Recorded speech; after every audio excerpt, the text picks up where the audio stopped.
ನನಗೆ ಅಕ್ಟೋಬರ್ 30ನೇ ತಾರೀಕು ಅಂದರೆ ನಾನು ಮಕ್ಕಳ ಆಪರೇಷನ್ ಮಾಡಿಸ್ಕೊಂಡು ಬರೋಕ್ಕೆ ಕಲ್ಯಾಣಕ್ಕೆ ಹೋಗಿದ್ವಿ. ಅಲ್ಲಿಗೆ ಹೋದ್ಮೇಲೆ ಅಲ್ಲಿ ಆಪರೇಷನ್ ಮಾಡೋಕ್ಕೆಲ್ಲ ತಯಾರು ಮಾಡಬೇಕಾದ್ರೆ ನನಗೆ ಫುಲ್ ಭಯ.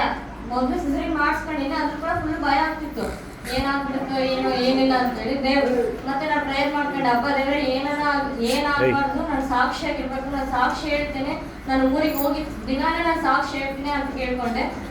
ಅವಾಗ ಆಪರೇಷನ್ ರೂಮಿಗೆ ಕರ್ಕೊಂಡು ಒಬ್ಬೊಬ್ಬರೇ ಆಪರೇಷನ್ ಮಾಡ್ಕೊಂಡು ಬರ್ತಿದ್ರೆ ನನಗೆ ಫುಲ್ ಭಯ ಆಗ್ತಿತ್ತು. ನಾನು ಕೇಳಿದೆ ದೇವ್ರನ್ನ ಏನಾಗಬಾರ್ದು ಅಂತ. ಆಮೇಲೆ ಆಪರೇಷನ್ ರೂಮಿಗೆ ಕರ್ಕೊಂಡು ಹೋದ್ರು. ಆಪರೇಷನ್ ರೂಮಿಗೆ ಕರ್ಕೊಂಡು ಹೋದ್ಮೇಲೆ ಎಲ್ಲರಿಗೂ ಆಪರೇಷನ್ ಮಾಡಿ ಕಳಿಸ್ತಿದ್ರು. ಆದ್ರೆ ನನಗೆ ಆಪರೇಷನ್ ಮಾಡಿದ್ಮೇಲೆ ಒಂದು ಟೆಸ್ಟಿಂಗ್ ರೂಮ್ ಇರುತ್ತೆ, ಅಲ್ಲಿ ಇತ್ತು. ನನ್ಗೆ ಯಾಕೆ ಇರ್ತಾರೆ ಅಸಲು ಎಚ್ಚರಿಕೆಗಳು ಇಲ್ಲ. ಅದಾದ್ಮೇಲೆ ಅವರು ಡಾಕ್ಟರ್ಗಳೆಲ್ಲ ಮಾತಾಡ್ತಿದ್ದಾರೆ, ಸರ್ ಬನ್ನಿ ಸರ್, ಇಲ್ಲಿ ಅರ್ಜೆಂಟ್ ಪೇಷಂಟ್ ಅಂತ ಅನಿಸ್ತಿದ್ದಾರೆ ಎಲ್ಲರೂ. ನಾನು ಏನಾಯ್ತಪ್ಪ ಇಲ್ಲಿ ಈ ಕಡೆ ನೋಡಿದ್ರೆ ಅದು ಮಿಷಿನ್, ಹಾರ್ಟ್ ಬೀಟ್ ಮಿಷಿನ್ ಹೊಡಿತೈತೆ, ಟ್ಯೂ ಟ್ಯೂ ಟ್ಯೂ ಟ್ಯೂ ಅಂತ ಹೊಡ್ಕೊತೈತೆ. ನನಗೆ ಏನಾಗ್ಬಿಡುತ್ತೆ ಅನ್ನೋ ದೇವ್ರನ್ನ ಕೇಳ್ಕೊಂಡೆ, ಅಪ್ಪ ದೇವ್ರೆ ನಾನು ಇಬ್ಬರು ಮಕ್ಕಳು ಇದ್ದಾರೆ, ಗಂಡ ಇದ್ದಾರೆ, ನನ್ ಏನು ಆಗ್ಬಾರ್ದು ಅಕಸ್ಮಾತ್ ಸಾಕ್ಷಿ ಹೇಳ್ತಾರೆ ಅನ್ಕೊಂಡು ನನಗೆ ದೇವ್ರ ಅದ್ಭುತ ರೀತಿಯಲ್ಲಿ ಕಾರ್ಯ ಮಾಡಿದ್ದಾನೆ.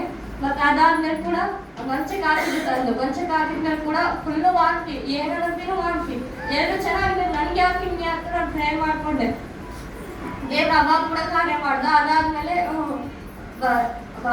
ಮನೆಗೆ ಬರ್ಬೇಕಾದ್ರೆ ಕೂಡ ಎರಡು ಬಸ್ನಲ್ಲಿ ಹೋಗ್ತಿದ್ದಾರೆ. ಬಸ್ನಲ್ಲಿ ಹೋಗ್ತಿದ್ದಾರೆ. ಅಪ್ಪ ನನಗೆ ಬಸ್ನಲ್ಲಿ ಹೋಗಕ್ ಆಗಲ್ಲ, ನೀನೇನ್ ಮಾಡ್ಕೊತೀನಿ, ನನ್ ಕಾರ್ ಬೇಕು, ನನ್ಗೆ ಆರಾಮ್ಸೆ ಹೋಗ್ಬೇಕು ಅಂತ ಅನ್ಕೊಂಡಾಗ ನೋವು ಇಟ್ಕೊಂಡು ಬಸ್ನ ಇಟ್ಕೊಂಡು ಆಗಲ್ಲ.